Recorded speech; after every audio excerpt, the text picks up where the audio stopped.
Merci Monsieur le Président, Monsieur le rapporteur, mes chers collègues.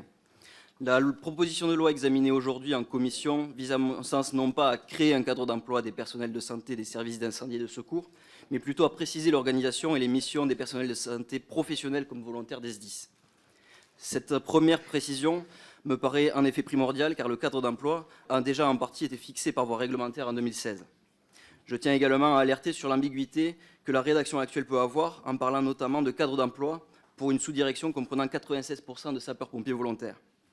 Ce terme pourrait, je le crains, assimiler ces volontaires à des travailleurs au sens de la directive européenne sur le temps de travail et mettre ainsi davantage en danger notre modèle de sécurité civile. Nous proposerons de rectifier cette sémantique.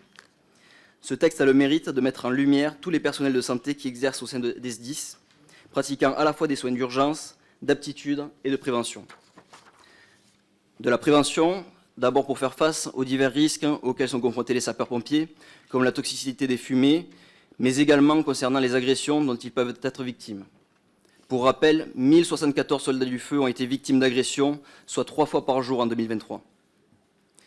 Plusieurs points de cette proposition de loi doivent être débattus, comme la préservation du caractère obligatoire de l'inscription à l'ordre, la nécessité d'instaurer une passerelle entre les médecins des SSA souhaitant exercer au sein des SDIS, ou encore sur le montant des rémunérations ou des indemnités perçues par les personnels de santé, qui n'est hélas pas abordé dans cette proposition de loi.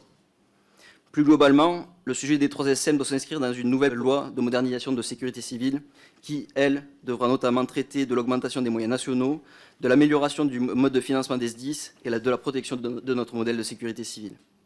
Dans un esprit de construction, si nous parvenons à améliorer ce texte aujourd'hui, il va de soi que le groupe Rassemblement national votera en faveur de ce texte.